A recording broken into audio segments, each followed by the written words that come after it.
Hello students, how are you all? I hope so you all are fine. Kids, we completed our session number 1 of chapter number 5, sources of energy, right? In today's session number 2, I am going to explain you about renewable source of energy, then non-renewable source of energy, then after this advantages of non-renewable sources of energy, right? But before I start explanation of today's session, let me revise all the things about last session. What I explained in last session, I explained you vocabulary words and meanings. So let's recall all the vocabulary words and meanings one time, okay? Vocabulary words. Number 1, energy. E-N-E-R-G-Y, energy. Number 2, renewable. R-E-N-E-W-A-B-L-E, renewable. Number 3, hydro. H-Y-D-R-O, hydro. Number 4, geothermal. G-E-O-T-H-E-R-M-A-L, geothermal. Number 5, crude. C-R-U-D-E, crude. Number 6, mechanical. M-E-C-H-A-N-I-C-A-L, mechanical. Number 7, spills. S-P-I-L-L-S, spills. Number 8, solar. S-O-L-A-R, solar. Number 9, natural. N-A-T-U-R-A-L, natural. Number 10, chemical. C-H-E-M-I-C-A-L, chemical. Number 11, supply. S-U-P-P-L-Y, supply. Number 12, layers. L-A-Y-E-R-S, layers. Number 13, boilers. B-O-I-L-E-R-S, boilers. Number 14, geysers. G-Y-E-S-E-R-S, geysers. Number 15, steam. S-T-E-A-M, steam. Now let's begin meanings. Number 1, renewable. Energy that is replaced naturally or controlled carefully and can therefore be used without the risk of finishing it all. Number 2, non-renewable. Energy that cannot be replenished in a short period of time. Number 3, hydro energy. Energy that generates from water. Then after number 4, geothermal energy. It is the heat energy generated from the core of the earth. Number 5, light energy. The sun gives out light. Energy is called light energy. Clear? So here we completed revision of last session. Now let's begin today's topic number 1, renewable sources of energy. The ability to do work is called energy. अगर हम हमारे पास ability है कोई भी type के काम करने के कोई भी टाइप का वर्क करते हैं, definitely we need energy, right? कोई भी काम करने के लिए एनर्जी चाहिए तो उसको हम क्या बोलेंगे? एनर्जी. अगर मैं आपको भी एक्सप्लेन कर रही हूँ खड़े खड़े तो मुझे भी एनर्जी चाहिए. अगर आप मुझे सुन रहे हो बैठे बैठे तो it's a kind of a word, right? You need energy to listen me. अगर मैं आपको साथ में कोई भी रिटन वर्क दे रही हूँ, you are doing the work, you are doing your work, and that is also energy. So sources of energy are of two types. Number 1 is renewable and the different source renewable, and another one is non-renewable. Let us learn more about the different sources and forms of energy. Number 1, renewable sources of energy. Renewable sources of energy can be replenished in short period of time. Renewable source of energy ऐसी energy है जिसको हम short time से हम उसको regenerate कर सकते हैं एक छोटे से टाइम पीरियड में. कि अगर हमें वाटर एनर्जी चाहिए, मतलब कोई भी एनर्जी जो विंड से जनरेट होती है, कोई भी एनर्जी जो वाटर से जनरेट होती है, अगर उससे कोई भी एनर्जी खत्म हो जाती है हम उसको वापस से कम टाइम में उसको रीजनरेट इजीली कर सकते हैं. They are available in plenty, do not pollute the environment like fossil fuels do. ये जो renewable source of energy है ना, वो किसी भी टाइप्स के एनवायरनमेंट को हार्म करता नहीं है, पहली बात. और उसको हम इजीली शॉर्ट पीरियड से रीजनरेट भी कर सकते हैं. और इतनी प्लेंटी अमाउंट में हमारे पास है कि हम उसको इजीली उसका यूज अगेन एंड अगेन हम उसको कर सकते हैं. क्लियर? एनवायरनमेंट से अगर फॉसिल फ्यूल जैसे कि पेट्रोल से उससे क्या होता है? एनवायरनमेंट को पॉल्यूशन होता है, उससे बर्ड्स को हार्म होता है, एनिमल्स को हार्म होता है, इवन ह्यूमन बींग्स को पॉल्यूशन से बहुत सारी डिसीजेस हो जाती है, राइट? तो तो बिल्कुल इसी तरह से रिन्यूएबल सोर्स में कोई भी डिसीजेस या तो कोई भी ह्यूमन बींग्स को कभी भी कुछ भी हानि पहुंचती नहीं है। Clear? Solar energy, wind energy, geothermal energy and hydro energy are some examples of renewable source of energy. These are the examples of renewable source of energy. ऐसा है कि जिसको हम शॉर्ट टाइम पीरियड्स में उसको वापस रीजनरेट कर सकते हैं, और ऐसी एनर्जी जो कोई भी एटमॉस्फेयर या फिर एनवायरनमेंट को हार्म करती नहीं है, और ऐसी एनर्जी जो हमें नेचर में से मिली है उसमें से ही हम एनर्जी को रीजनरेट करते रहते हैं। Clear? Now number 1, solar energy. Sun's energy can be used to generate electricity through solar panels. Solar cookers and geysers use solar energy to cook food and heat water respectively.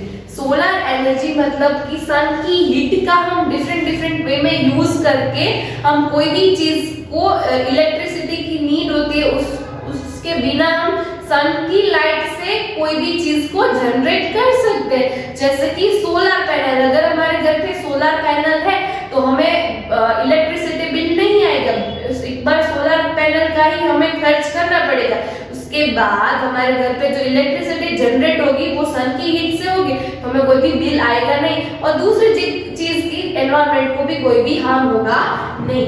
Then after solar cookers भी ऐसे cooker है कि जो हम cooker मतलब अगर हम कोई भी चीज को कुक करते हैं घर पे तो we need gas and everything, right, जो कि वो एक नॉन रिन्यूएबल सोर्स में आ जाता है। बट अगर कोई भी चीज हम फूड ऐसे बॉईल करने वाला जो फूड है वो अगर हम सन के हीट के नीचे सोलर कुकर के अंदर हम रख देते हैं तो वो सन की हीट से कोई भी चीज बॉईल हो सकती है। तो हमने एक सन की हीट का एक अच्छा सा यूज किया, हमने अच्छा सा इस्तेमाल किया, right. Then after even geysers भी ऐसे आते हैं जो सन की, मैंने बोला ना सोलर होता है जिसके थ्रू पानी हमें इजीली गर्म मिलता है। ऐसा नहीं है कि इलेक्ट्रिसिटी वाला गीजर होता है उसमें इलेक्ट्रिसिटी की नीड होती है, बट ये एक ऐसा सोलर गीजर होता है जिसमें इलेक्ट्रिसिटी की नीड नहीं होती है, बट सन की हीट के थ्रू वो इजीली पानी को गर्म करके हमें प्रोवाइड करता है। Clear? So these are the most benefits of this solar energy. हम solar energy का इतना सारा यूज अच्छे वे में कर सकते हैं। Clear? Now next number 2, wind energy. Wind energy is derived from the energy of moving air. Wind energy कैसे जनरेट होती है? वो ऑलवेज मूविंग एयर से जनरेट होती है। किड्स आप छोटे होंगे तब आप वो विंड मिल से खेलते होंगे जिसको आप फूंक मारते हो या तो फिर फैन के नीचे या तो फिर कोई भी विंड सामने से आते जिसके थ्रू वो राउंड राउंड घूमती है, राइट। विंड मिल गुजराती में ये पवन चक्की कहिए ना अपन लोग। तो किड्स वो एक विंड मिल होती है जो मूविंग एयर मूविंग विंड से चलती है, और मूविंग विंड से वो विंड मिल होती है वो रोटेट होती है जिसके थ्रू हमें एक एनर्जी प्रोड्यूस होती है। क्या होता है? उसके थ्रू एक एनर्जी प्रोड्यूस होती है। This energy is used by windmills to generate electricity or draw groundwater, जिसके थ्रू हम एक नई सी इलेक्ट्रिसिटी को जनरेट कर सकते हैं और ग्राउंड वाटर को भी निकाल सकते हैं, right. So these are the benefits of wind energy. Clear? Now number 3, hydro energy. Hydro energy में मैंने क्या बोला, वो गैस किससे जनरेट होती है? मैंने बोला था ना वोकैब्युलरी वर्ड्स एक्सप्लेन करते टाइम पे, it is the energy of the water stored behind the dams.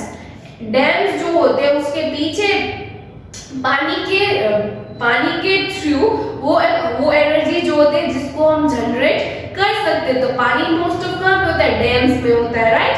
Reverse में भी होता है, बट डैम एक ऐसी जगह होती है जो हम ह्यूमन बीइंग्स ने बनाया होता है। उसमें से हम अगर हमें इलेक्ट्रिसिटी की नीड है तो उसमें ऐसे जिससे हमें इलेक्ट्रिसिटी मिल सकती है इसकी तरह हम सेटिंग उसको कर सकते हैं, right.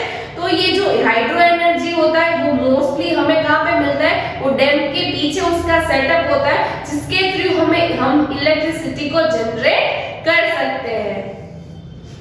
Water is allowed to fall from a great height on turbines. Water moves the turbines that are connected to generators that produce electricity. Water का जो flow होता है वो turbines के मतलब वो क्या होता है कि एक हाई लेवल की टरबाइन्स में जाता है, जिसके थ्रू क्या होता है कि जनरेटर के थ्रू वाटर पास होता है, फिर वहां से क्या होता है हमें इलेक्ट्रिसिटी प्रोड्यूस होता है। क्या होता है? इलेक्ट्रिसिटी प्रोड्यूस होती है, then after we get easily electricity. Clear? Now next, geothermal energy. It is the heat energy generated from the core of the earth. अर्थ के नीचे का कोर का पोर्शन है, उसके थ्रू हम एक हीट एनर्जी प्रोड्यूस करते हैं। क्या करते हैं? एक हीट एनर्जी प्रोड्यूस करते हैं। उस एनर्जी को हम क्या बोलते हैं? Geothermal energy. क्या बोलेंगे kids? Geothermal energy. This heat makes the rocks very hot. ये एनर्जी जो हमें मिलती है, इसके थ्रू हम जो रॉक्स होते हैं वो इजीली गर्म हो जाते हैं। क्या हो जाते हैं? वो सारे के सारे रॉक्स गर्म हो जाते हैं।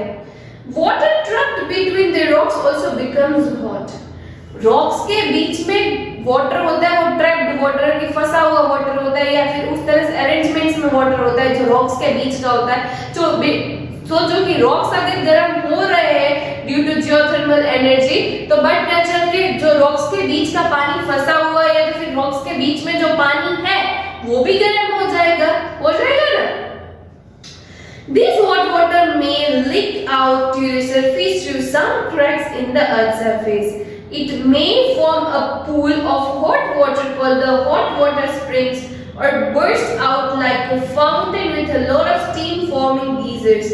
This hot water is used to heat homes as well as generate electricity. क्या होता है कि वो पानी तो बट नेचुरल गर्म हो जाता है, तो जिसके थ्रू हम इजीली नेचुरल वे में हमें गर्म पानी मिल सकता है।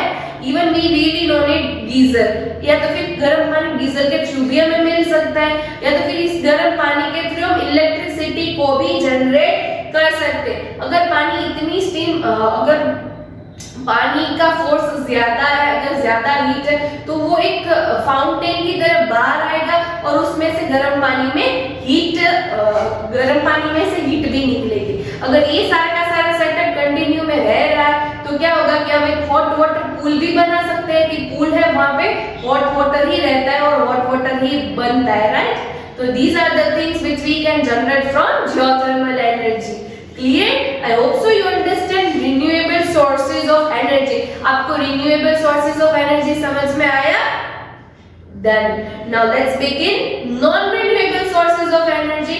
Non-renewable source of energy ऐसी एनर्जी जिसको जनरेट करने में we need thousands of years. कितना टाइम लगता है हमें? Thousands of years लगता है. Non-renewable sources of energy cannot be replenished in a short period of time.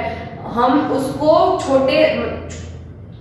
Come period में हम उसको रिप्लेनिश नहीं कर सकते, मतलब वापस से उसको बना सकते नहीं है। जैसे कि रिन्यूएबल सोर्स को हम वापस से उस नेचुरल वे में बना भी सकते हैं, right? Fossil fuels such as petroleum, coal and natural gas are examples of non-renewable sources of energy. As we all know कि पेट्रोलियम कोई भी ऑयल है, नेचुरल गैस है, कोल है, these are non-renewable sources of energy. इसको बनाने के लिए we need thousands of years. तो यहाँ जो अभी हमें मिल रहा है उसको हम बचा के भी रख सकते हैं, उसका मिनिमम से मिनिमम यूज करके ये सारी की सारी चीजें बचा के हम नेक्स्ट जनरेशन जो आने वाली है उसको ये सारी की सारी चीजें हम अवेलेबल कर सकते हैं। अगर हम नहीं बचाएंगे तो नेक्स्ट जनरेशन को पता भी नहीं चलेगा किसे कोल कहते हैं, किसे पेट्रोल कहते हैं, right? So please use minimum petrol, okay? These are formed from the remains of dead plants and animals buried under the rocks millions of years ago. ये सारी की सारी चीजें जो है वो हमें कैसे मिलती है? पेट्रोल, डीजल, ये सब कुछ, ये जो बहुत सालों पहले डेड एनिमल्स, डेड प्लांट्स जो नेचुरली कोई भी सॉइल में अंदर जा चुके होते हैं और अंदर घुस चुके होते हैं, उससे क्या होता है ये सारी की सारी चीजें इसमें कन्वर्ट हो जाती है। एक नेचुरल ही प्रोसेस है कि मिलियंस ऑफ इयर्स अगो ये सारी की सारी चीजें अगर नीचे दब जाती है तो उसमें से क्या उस सारी की सारी चीजें किस में कन्वर्ट हो जाती है? ये सारे के सारे क्रूड ऑयल में कन्वर्ट हो जाती है। Clear? Now non renewable sources of energy, number 1 petroleum मतलब crude oil, Crude oil is drained out at an oil rig. Crude oil हमें कैसे मिलते हैं कि एक ऑयल rig, मतलब कि सारी की सारी चीजें हमें एक लेयर्स के बाद मिलती है। जो हमारा जो सॉइल लैंड का लेयर होता है ना, उसको डिग करने के बाद हमें सारी की सारी चीजें मिलती है। Oil rig is a large platform created over the water from where crude oil is piped out. Oil rig શું છે તો કે पानी के अंदर से हमें जो कोई भी चीज अगर मिल रही है तो उसमें से एक पाइपलाइन हम डाल देते हैं। हमें पता होता है कि यहाँ से पेट्रोलियम मिलने वाला है, पानी के अंदर का एक सरफेस होता है, राइट। तो उसमें से हम पाइपलाइन डाल के जहाँ से हम इजीली पेट्रोलियम मिलता है उसको हम क्या बोलेंगे? Oil rig. क्या बोलेंगे kids? Oil rig. LPG, kerosene and diesel are produced from crude oil. ये जो सारे के सारे क्रूड ऑयल होता है ना, उसमें से कौन कौन से प्रोडक्ट्स बनती है? जैसे कि LPG बनता है, केरोसिन बनता है एंड डीजल बनता है, right? Clear? Now number 2, natural gas. It is gaseous fossil fuel found trapped between the layers of rocks. Rocks के जो लेयर्स होते हैं उसके बीच में गैस जैसा होता है, जो फॉसिल फ्यूल क्या होता है? फॉसिल फ्यूल क्या होता है? फॉसिल फ्यूल एक ऐसी चीज है जो बहुत सालों पहले एनिमल्स या डेड एनिमल्स और डेड प्लांट्स थे, वो किस में कन्वर्ट हो चुके होते? वो एक रॉक्स में कन्वर्ट हो चुके होते हैं, राइट? उसके बीच में गैसियस स्टेट जैसा होता है, वो ट्रैप्ड होता है, तो उसको हम क्या बोलेंगे? नेचुरल गैस बोलेंगे, क्योंकि वो तो नेचुरली बनता है, हम तो उसको बना नहीं सकते।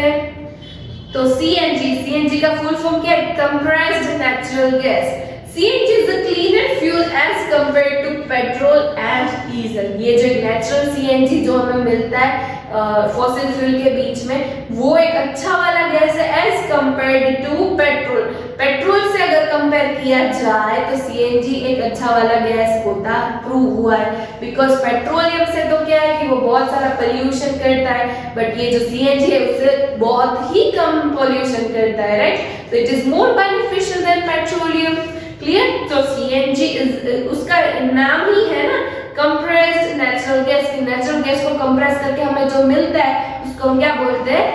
CNG, right? जो हमारे कार में भी हम यूज करते हैं, right? Clear? Now next one, last one, कोल।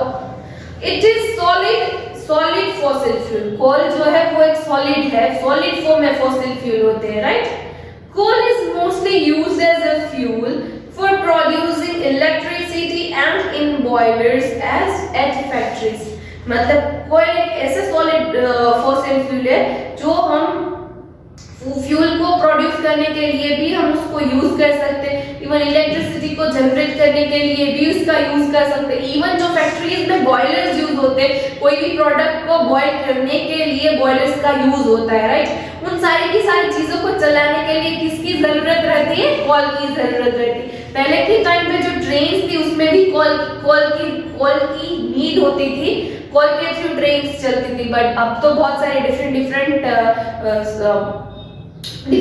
अच्छी वाली मस्त इंजन और ये सब कुछ ट्रेन्स में आ गया, राइट? तो हमें कॉल की नीड नहीं होती है।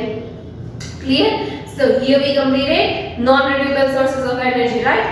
Now disadvantages of non-renewable sources of energy. कोई भी disadvantages renewable के source of energy का तो नहीं है, but there are so many disadvantages of non-renewable source of energy. चलो फटाफट देख लेते हैं। The disadvantages of non-renewable sources of energy are as follows. Number 1, limited supply. Non-renewable sources of energy take millions of years to form, and this cannot be replenished. If we continue to use them at the present rate, we may run out of them in less than 100 years. As I told you, कि ये जो non-renewable sources of energy है, इसका हम continuous use किए जा रहे, तो next generation को पता ही नहीं चलेगा कि what is non-renewable sources of energy, because एक टाइम पे वो खत्म हो जाएगा। अगर इस तरह से ही हम non-renewable sources of energy का यूज करने लगे तो 100 years में सारे के सारे non-renewable source of energy है वो खत्म हो जाएंगे। क्या हो जाएगा? वो खत्म हो जाएगा। तो इससे बेटर है कि हम मिनिमम से minimum non renewable sources of energy का यूज करें, राइट, बिकॉज वो हमारे लिए बहुत ही नेसेसरी हो गए। एक जगह से दूसरी जगह में ट्रैवल करें तो we need some vehicles, right. Vehicles किससे रन होते हैं? पेट्रोल डीजल से रन होते हैं, इसके बिना तो कुछ नहीं होता है। तो अगर ये सारी की सारी चीजें नहीं रहेगी तो हम ट्रैवल कैसे करेंगे? ट्रैवल अगर हम नहीं कर पाए तो क्या होगा? तो हम एक जगह से दूसरी जगह पे नहीं जा पाएंगे, right. So this is the disadvantage कि हम अगर एक बार ये खत्म हो जाता है तो उसको बनाने के लिए हमें मिलियंस ऑफ इयर्स लगेंगे। कितने इयर्स लगेंगे kids? Millions of years. Clear? Now disadvantages number 2, oil spills. जैसे oil spills, digging and transporting of crude oil often result in oil spills. The oil leaks out from drilling pipes and harms fish and other sea animals. Kids, ये जो oil होता है, petroleum होता है, ऐसी कोई भी चीज होती है जो ओशंस के थ्रू ट्रैवल करके एक जगह से दूसरी जगह उसको करके सप्लाई किया जाता है, सॉरी, इसको सप्लाई किया जाता है। कभी कभी शिप्स में ड्रिल करते टाइम पे या तो डिगिंग खोदता टाइम में ऐसी कुछ चीजें हो जाती है जिसके थ्रू पाइपलाइन जो है वो टूट जाती है। तो सोचो एक जगह से दूसरी जगह पे जब कोई भी चीज सप्लाई हो रही है उसकी पाइपलाइन टूट जाती है तो क्या होगा? ये सारा का सारा ऑयल जो है वो पानी में स्प्लिट हो जाएगा, स्पिल हो जाएगा, ये आपको फैलाया जाता है। अगर वो ओशन, सी, रिवर, पॉन्ड कुछ भी हो, अगर पानी ही खराब हो जाता है तो जो सी एनिमल्स होते हैं, पानी के अंदर के जो एनिमल्स होते हैं वो तो उसी पानी में रहते हैं कि नहीं रहते? तो वो क्या होगा? वो मर जाएंगे, उसको डैमेज हो सकता है, वो नहीं जिंदा रह पाएंगे। सो वो ये भी एक बड़ा सा डिसएडवांटेज है non renewable source of energy का, right. Now last one, air pollution. Burning of fossil fuels gives out gases such as carbon dioxide, which heat up the Earth's atmosphere and cause air pollution. जैसे कि ये जो सारे के सारे fossil fuel burn होते हैं जिसके थ्रू हम व्हीकल्स को रन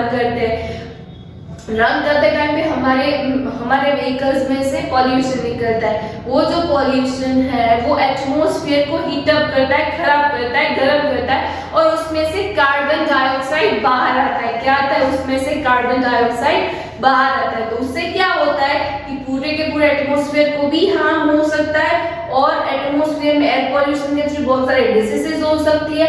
और जो सुबह सुबह हमें कौन सा गैस मिलता है किड्स? सोचो, जो हमें ओजोन गैस मिलता है उसको भी हार्म मिलता है। अगर ओजोन गैस नहीं रहेंगे तो हमें अल्ट्रावायोलेट रे से भी बहुत बड़ी दिक्कत हो सकती है, right. So these are the disadvantages of non-renewable sources of energy. Clear?